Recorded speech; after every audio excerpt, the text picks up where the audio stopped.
नमस्कार दोस्तों। आजकल देश में इस बात की चर्चा चारों ओर है कि क्या नरेंद्र मोदी को सत्ता से हटाने के लिए अमेरिका से 182 करोड़ की फंडिंग हुई है।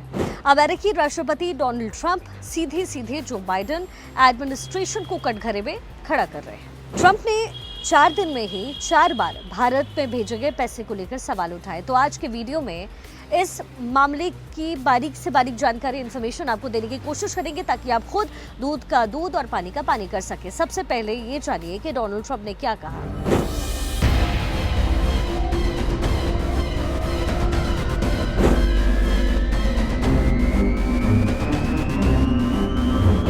दरअसल डोनाल्ड ट्रंप ने 3 देशों की फंडिंग का जिक्र किया, जिसके मुताबिक भारत को वोटर टर्नआउट बढ़ाने के नाम पर 182 करोड़ रुपए, मालदीव में राजनीतिक प्रक्रिया बेहतर बनाने के लिए मालदीवों में 190 करोड़ और बांग्लादेश को जो है राजनीतिक परिदृश्य को मजबूत करने के लिए 251 करोड़ रुपए दिए गए।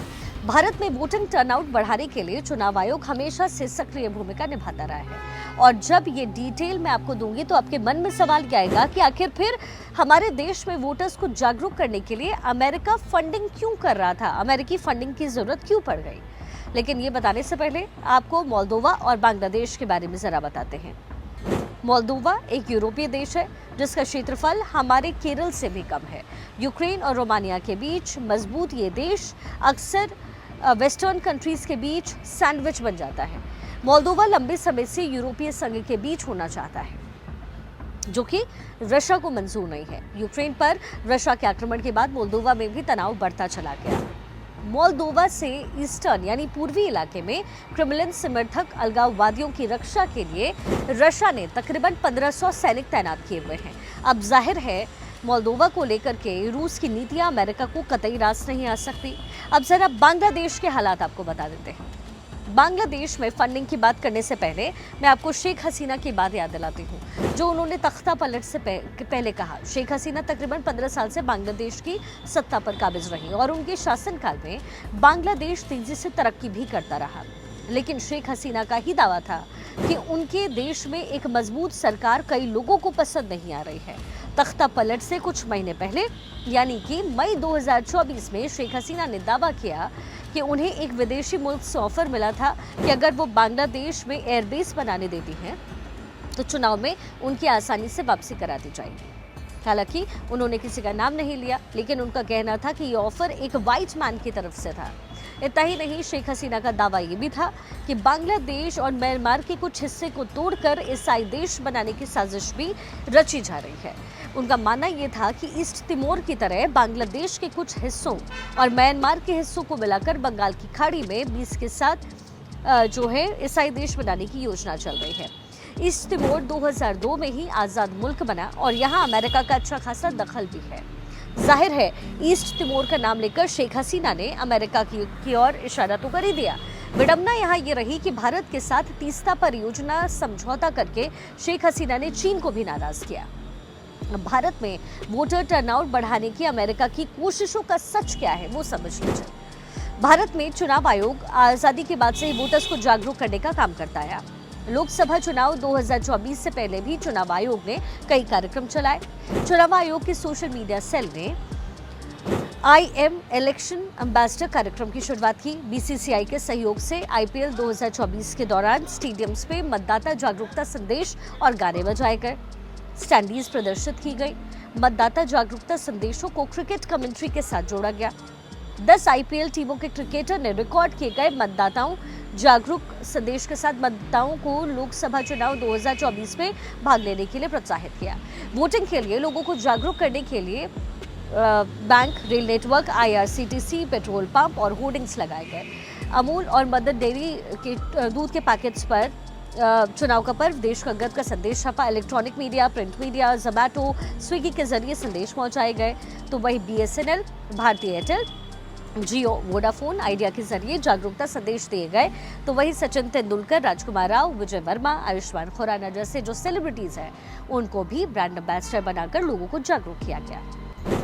अब सवाल ये है कि जब भारत सरकार और चुनाव आयोग खुद ही हमारे देश में वोटर्स को जागरूक करने के लिए इतने कदम उठा रही है, तो फिर अमेरिका को यहाँ कूदने की जरूरत क्या पड़ गई।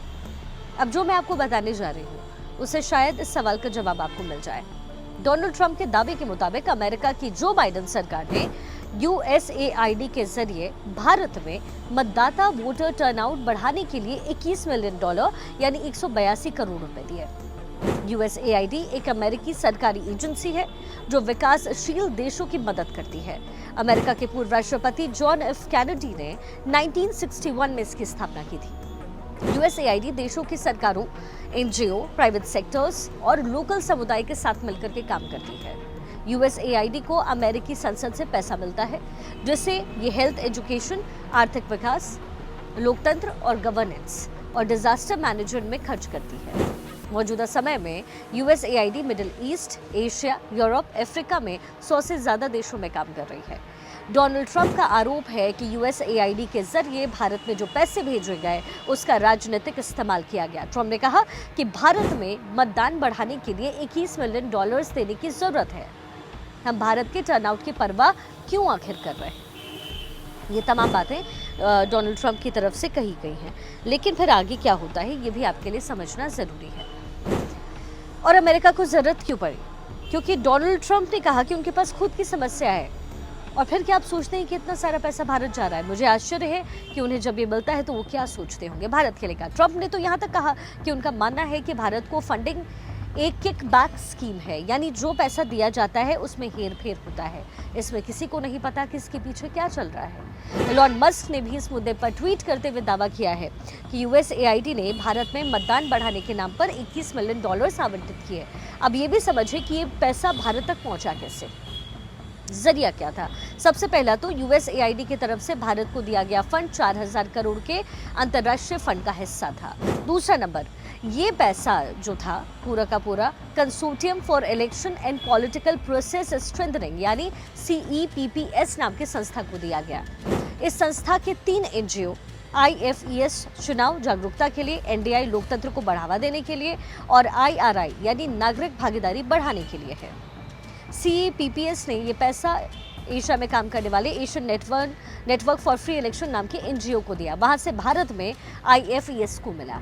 इसके बाद ये पैसा मतदाता जागरूकता से जुड़े हुए NGO, सिविल सोसाइटी समूह, राजनीतिक पार्टियों को दिया गया, जिसके नाम सार्वजनिक नहीं किए गए।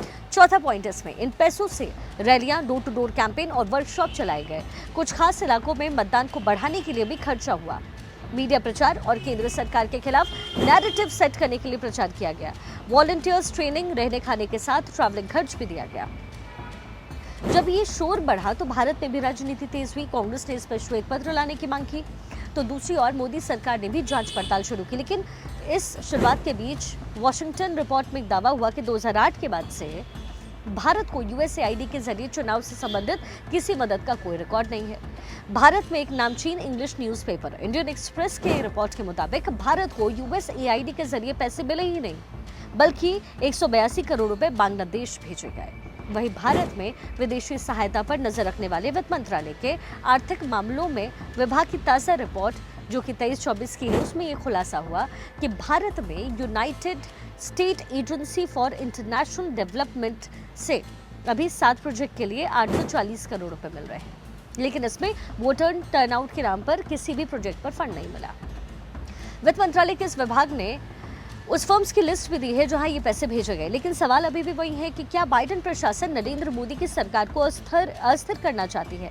समय समय पर अक्सर दुनिया के कई देश इस तरीके के आरोप भी लगाते रहे। अमेरिका, चीन सहित दुनिया के कई बड़े ताकतवर देशों की सरकारें भी आरोप के इस कटघरे में खड़ी की जाती रही, लेकिन आज तक इसे साबित नहीं किया जा सका।